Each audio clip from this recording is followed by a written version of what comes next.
Hi, I'm Lynette and welcome. Today I am doing the second look with the Melt Cosmetics Muerte Palette, and I'm going to be concentrating on those three teal shades right there on the left hand side. So I'm going to start with the P.Louise base in the shade Rumour 5, and I'm going to blend that from brow all the way to lash line using a big flat shader brush. This is the Sigma E55.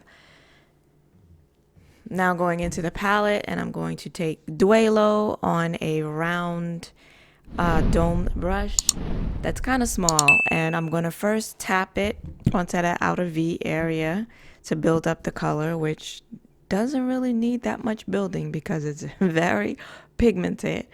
And then once I build that up to the intensity that I want it, or the opacity that I want it, then I'm going to start blending it into the crease.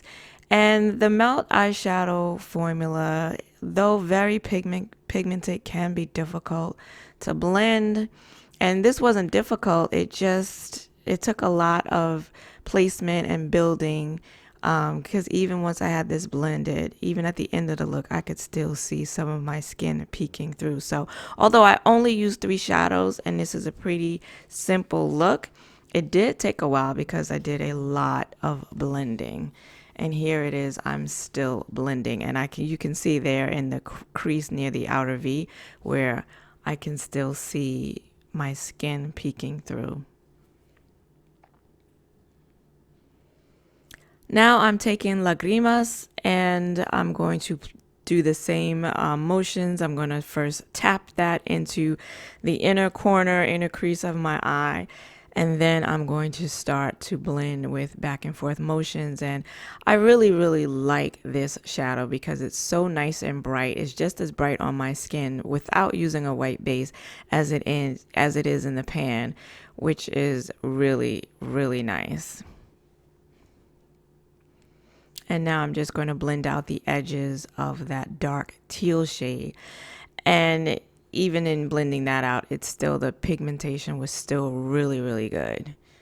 And as this look went on, it looked to me like the teal shade looked gray. You let me know in the comments below what you think, but it started to look gray to me.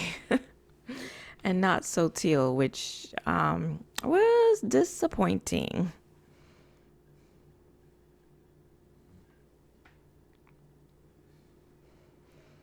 And back in with the dark teal shade, and you can still see my skin peeking through. Of course, blending that light shade, that Angelito, Lagrimas, blending that did take away some of the intensity, but even still, I can still see some of my skin peeking through. And here, when I was doing it, it looked gray. It started to look gray as opposed to teal.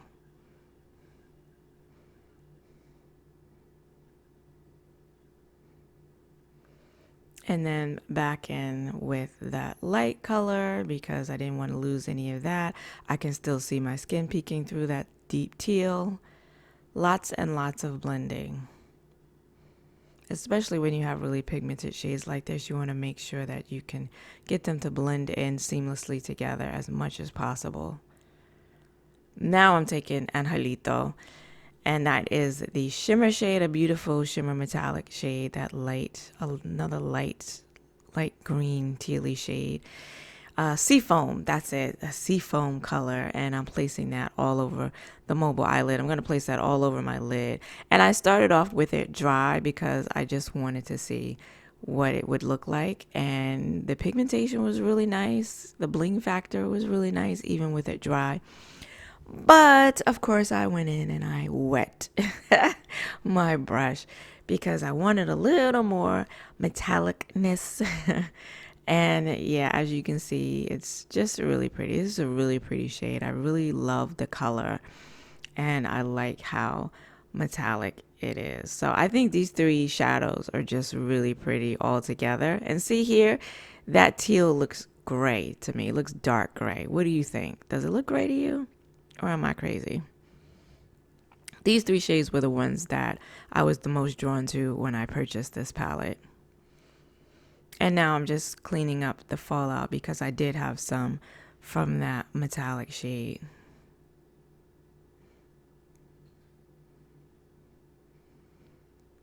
And now I'm taking the LA Girl Shockwave Neon Liner in the shade Fresh.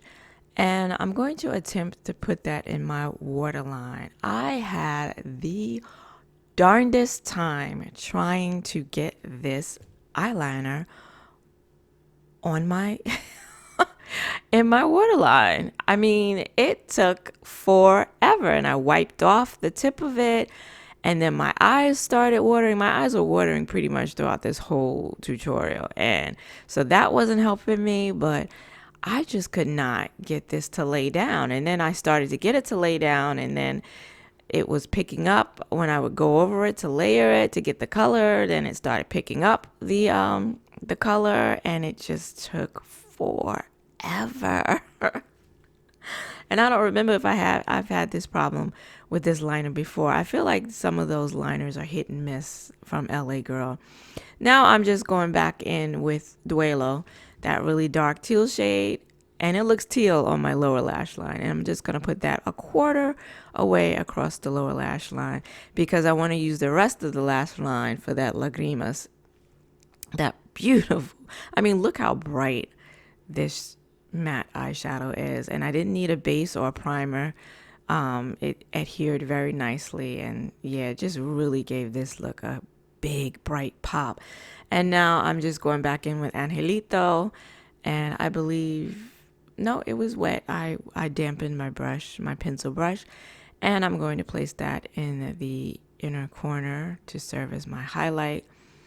And yeah, I really like the way the look came out. It took a really long time to get it here with all the blending, and that dark teal shade just turned gray after I blended it, but I still like how it came out. This is the completed look. I used my Rimmel Precision Liner in black for the wing and my House of Lashes Boudoir Mini, which that's a whole lot of lash for me.